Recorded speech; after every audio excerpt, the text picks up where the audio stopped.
the left is trying to impose its agenda through a wide range of arteries in our society, including corporate America. So we have fought against corporate wokeness. We are going all out against ESG, this environment, social governance. We've banned ESG in our pension investing. We're passing legislation to broaden that and to make sure that Floridians are not discriminated against by banks and other financial institutions because they own guns or they're a Christian or they're a conservative. Woke banking is using the financial might of Wall Street and some of these other entities and using that to try to impose an agenda on you which could never win at the ballot box. They're not accountable to anybody. They simply try to do this, and they try to say that they're for social justice. So we recognize that as a threat to freedom in the state of Florida. We also recognize a threat to government colluding with some of these folks. And one of the things we're going to ban in Florida this year is the idea of a central bank digital currency that they're trying to do. This is something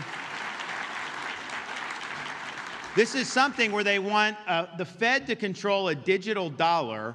And guess what will happen? They're going to try to impose an ESG agenda through that. You go and use too much gas, they're going to stop it. They're not going to honor the transaction because you've already bought more than what they think. You want to go buy a rifle, they're going to say, no, you have too many of those, you can't do it. So it's ceding the power of our financial freedom to a central bank, which does not have our interests at heart. So I think all states need to band together, need to say we're not doing this central bank digital currency, and we're going to let you be in charge of your own finances.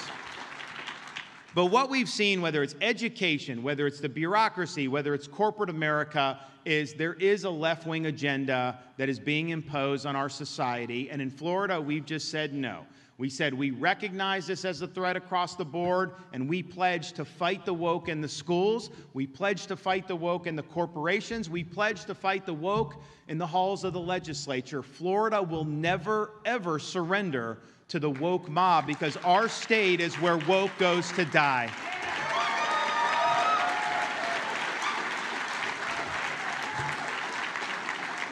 Now, we're proud of the stands we've taken. We're proud of the success Florida has. And one of the things I kept noticing during the last campaign were the vast majority of Floridians were really satisfied and happy with the trajectory of Florida, but they were very pessimistic about the trajectory of the United States of America. And why not? You look what's going on in D.C. You see Joe Biden, weak, floundering leader. He's controlled by the leftist elements of the Democratic Party. You look at what he's done. He has probably done as much as anybody, maybe Jerome Powell at the Fed, to unleash the worst inflation that this country has seen in over 40 years. This is making our country weaker. It's making our citizens poorer. And here's the problem. They've mismanaged this from the start. Massive trillions of dollars of fiscal stimulus, trillions of dollars of the Fed printing money. What do you think is going to happen? Of course you're going to end up having inflation. And so what they're trying to do, they tried to hike interest rates last year. They did that very rapidly, but that's created major problems. And so what do they do when you have problems at a bank in like Silicon Valley, which is basically doing very wealthy people and servicing that community? They make some mistakes. They are not in a good position. So the Fed, Treasury, FDIC, they bail out Silicon Valley Bank. Well, if there was a bank in this part of Pennsylvania that serviced like agriculture or small businesses, do you think that they would have been bailed out under similar circumstances? No.